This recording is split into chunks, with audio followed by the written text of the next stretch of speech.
এলাকার বারবার নির্বাচিত স্বনামধন্য চেয়ারম্যান ইউনুস আলী ফরাজি সাহেব, উপস্থিত হয়েছেন আমাদের উপজেলা বিএনপির বিভিন্ন পর্যায়ের নেতৃবৃন্দ, উপজেলা বিভিন্ন অঙ্গ সংগঠনের নেতৃবৃন্দ, ইউনিয়ন বিএনপি, ওয়ার্ড বিএনপি যারা নেতৃবৃন্দ ছিলেন এবং আজকে 12ই ফেব্রুয়ারি নির্বাচনের পরিচালনা কমিটির যারা দায়িত্ব পেয়েছেন সে সকল নেতৃবৃন্দ, উপস্থিত আমার শ্রদ্ধেয় মুরব্বী, ছাত্র যুবক ভাইরা, উপস্থিত মা বোনেরা, সবাই আমার সালাম নিন। আসসালাম আলাইকুম। মাত্র কিছুদিন আগে আমরা একটা সভা করে গিয়েছিলাম এই স্কুলের নিচে। সে সভায় আপনারা অনেকেই উপস্থিত ছিলেন। তারপরও আবার এসেছি এই লাউপাড়া সোনাকাটা এলাকা। আমাদের এলাকার অনেক লোক এই এলাকায় বসবাস করেন। এই এলাকার মানুষ, অধিকাংশ মানুষ ধর্মপ্রাণ মানুষ যারা, তারা সবসময় ডানপন্থী হয়ে থাকে এবং সেই মানুষগুলি বিএনপির পক্ষে সারা জীবন ছিল, আমরা দেখেছি। ভাইরা আমার, এই নির্বাচন এটা অত্যন্ত সহজ নির্বাচন। কি কারণে সহজ? নিজের ভালো পাগলেও বোঝে। দেশে দল ছিল দুইটা, একটা হলো বিএনপি, একটা হলো আওয়ামী লীগ। আওয়ামী লীগ তাদের কর্মের কারণে, কুকর্মের কারণে তারা আজকে নিষিদ্ধ ঘোষিত হয়েছে, নির্বাচনে অযোগ্য ঘোষিত হয়েছে, গণহত্যার জন্য তাদেরকে ব্যান করে দিয়েছে সরকার। দল হলো একটা, সেটা হলো বিএনপি। ইতিপূর্বে যত নির্বাচন হয়েছে আমরা দেখেছি প্রতিদ্বন্দ্বিতাপূর্ণ নির্বাচন হয়েছে, কি হারে কে যেতে, এটা প্রতিদ্বন্দ্বিতা ছিল। আর এবারের নির্বাচন হচ্ছে প্রতিদ্বন্দ্বিতাহীন একক নির্বাচন। বাংলার 18 কোটি মানুষ জানে বিএনপি রাষ্ট্র ক্ষমতায় আসবে, সেটা প্রমাণ হয়েছে 25 তারিখে তারেক রহমানের স্বদেশ প্রত্যাবর্তনে যে উপস্থিতি ছিল রাজধানী ঢাকা শহরে। কোন নেতার আগমনে লক্ষ লক্ষ কোটি কোটি মানুষের উপস্থিতি আমরা কোনোদিন লক্ষ্য করি নাই। সর্বশেষ গেল মাসের 30 তারিখে বেগম খালেদা জিয়া পরলোক গমন করার পরে খালেদা জিয়ার জানাজায় যে পরিমাণ লোক উপস্থিত হয়েছে, মুসলিম বিশ্বের ইতিহাসে সর্বশ্রেষ্ঠ জানাজা হয়েছে বেগম খালেদা জিয়ার। তারেক রহমানের স্বদেশ প্রত্যাবর্তন, খালেদা জিয়ার জানাজা, এই দুইটায় প্রমাণ হয়ে গিয়েছে 12ই ফেব্রুয়ারির নির্বাচনে বাংলাদেশের 20 কোটি মানুষ কি সিদ্ধান্ত নিয়েছে। অন্য যে দল দুইটা আছে, একটা শাসনতন্ত্র আন্দোলন, যারা ইসলাম কায়েম করতে চায়, কিন্তু তারা জীবনে একটা আসন পায় না 300 আসনের মধ্যে। আরেকটি দল আছে জামাত ইসলামী, যদিও তাদের প্রার্থী এখানে এখন নাই, তারা প্রত্যাহার করে নিয়েছে। সেই দলটিও বিএনপির অনুগ্রহে 2001 সালে ধানের শীষ মার্কা নিয়ে ইলেকশন করে মাত্র 18টি আসন পেয়েছিল। অতএব বাংলার 20 কোটি মানুষ ধরে নিয়েছে আগামী দিনে বিএনপি রাষ্ট্র ক্ষমতায় আসবে, তারেক রহমানের নেতৃত্বে বাংলাদেশে সরকার গঠিত হবে এবং বিএনপি একক সংখ্যাগরিষ্ঠতা নিয়ে রাষ্ট্র ক্ষমতায় অধিষ্ঠিত হবে। আমার প্রশ্ন সোনাকাটা বাসীদের কাছে, আপনারা কি সেই উন্নয়নের অংশীদার হতে চান কি চান না?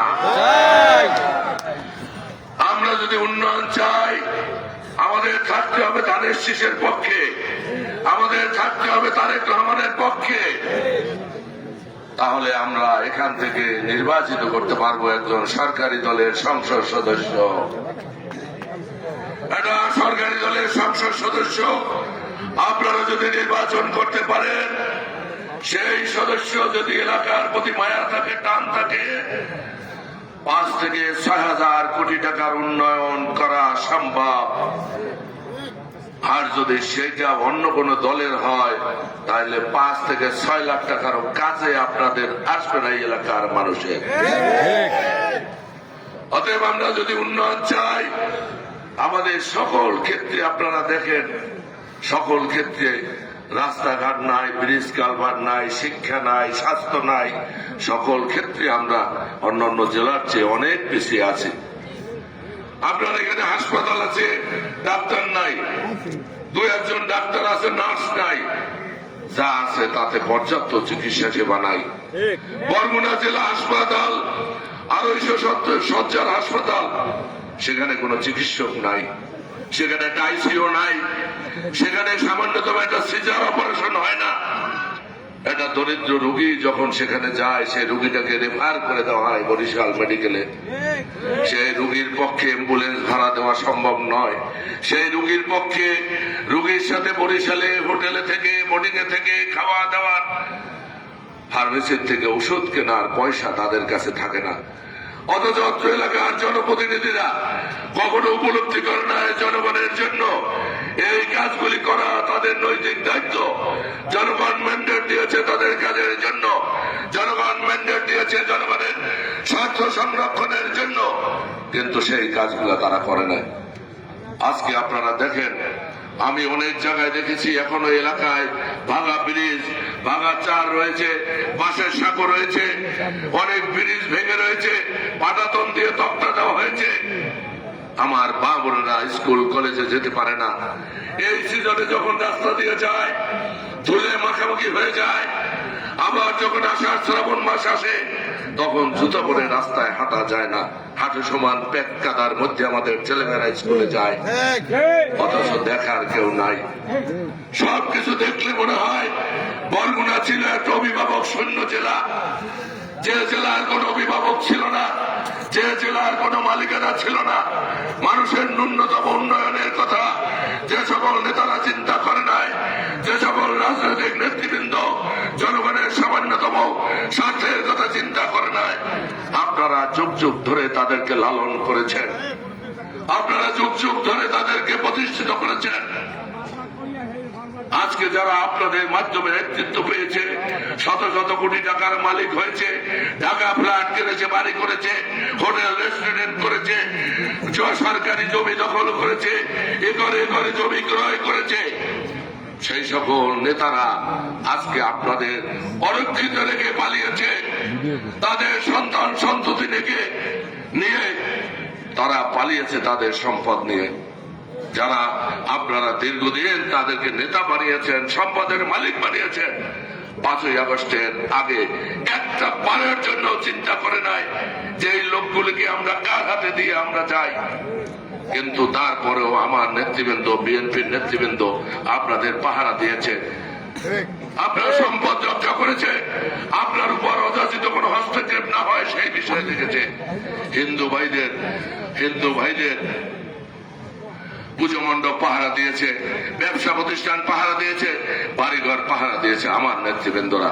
ভাইরা আমার, আজকে দেখেন সেই আওয়ামী লীগ দেশে নাই, অথচ তাদের যারা আছে 5ই আগস্টের পরে অনেক আতঙ্কে ছিল।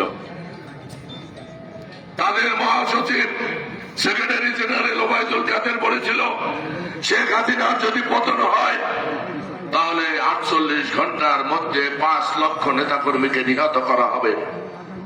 আমরা দেখলাম 5ই আগস্টের পরে সারা বাংলাদেশে 5 জন নেতাকর্মীকে কোথাও হত্যা করা হলো না,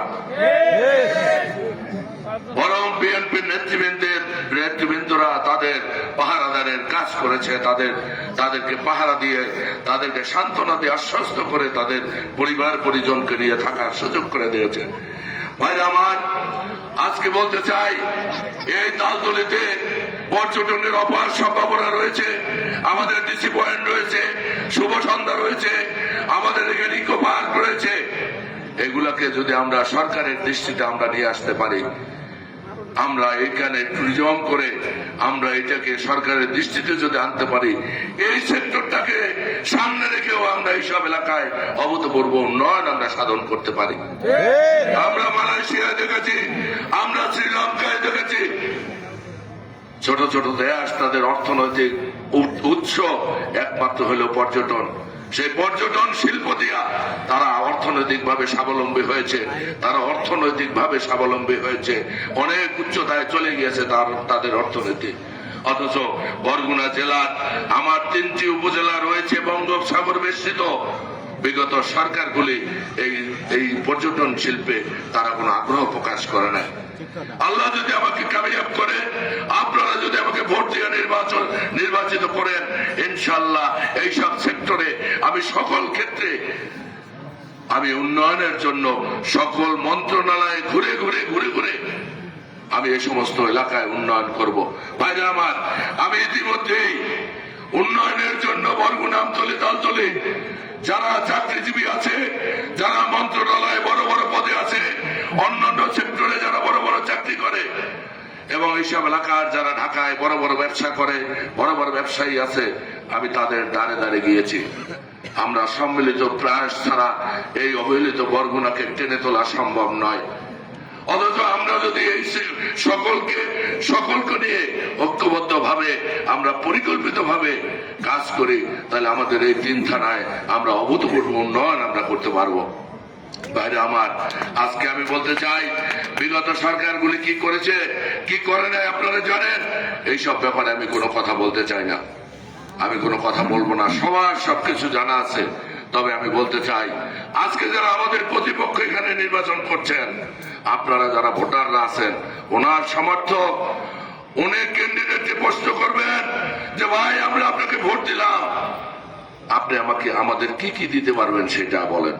উনি যদি বলে আমি পায়রায় ব্রিজ করে দিতে পারবো, আমি এই লতাকাটা এই সোনাকাটা রাস্তাঘাট করে দিতে পারবো, আমি ব্রিজ করে দিতে পারবো, কাঁচা সড়ক করে আমি উন্নয়ন করে দিতে পারবো, তাহলে আমাদের ওনাকে সমর্থন করা উচিত, বুঝলেন না বলেন? আর যদি সেটা না পারে, তাহলে খালি 5 বছরে 5,000 কোটি টাকার উন্নয়ন পিছিয়ে দিতে কেন আপনাদের আহ্বান জানাচ্ছে? ওনা যদি বলতে পারে ওনার দল ক্ষমতায় আসবে, উনি এমপি হলে তালতলীর উন্নয়ন হবে, আমি নির্বাচন ছেড়ে দিয়ে আপনাদের সাথে ঐক্যমত হয়ে আপনাদের সাথে তার নির্বাচন করব। যারা কোনোদিন একটা আসন পায় না, পীর সাহেব নিজে জন্ম নেয়, মুজিবুর রহমান সরওয়ারের সাথে জীবনে কোনোদিন জামানত পায় নাই, তারা এখন ধোঁকা দিচ্ছে ভোট দাও ইসলাম কায়েম করে দেব। কিসের ইসলাম কায়েম করবে? কার ইসলাম কায়েম করবে? ইসলাম কায়েম করেছে 1500 বছর আমাদের আগে আমাদের প্রিয় নবী হযরত মুহাম্মদ সাল্লাল্লাহু আলাইহি ওয়াসাল্লাম। সেই ইসলামের দর্শন নিয়ে আমরা মুসলমানরা চলছি, সেই ইসলাম লালন করে আমরা চলছি। এই ইসলাম আমরা লালন করি যে ইসলাম মদিনা থেকে আবির্ভাব হয়েছে, আমরা অন্য কোন ইসলাম মানি না। আমরা নবীর অনুসারী বলে যদি এই ভোট দেন, ভোটটা পাবে আল্লাহর নবী। এই মার্কায় ভোট দেন, ভোট পাবে আল্লাহর নবী। আল্লাহর নবী যদি ভোট পায়, তাহলে আমরা কি অন্য দল করতাম? না। আমরা অন্য জায়গায় যাইতাম না। মুসলমানই তো আল্লাহর নবীর জন্য। অথচ আপনাদের ধোঁকা দেওয়ার জন্য বিভিন্ন কথাবার্তা বলা হচ্ছে, এই ধোঁকায় আপনারা কেউ করবেন না।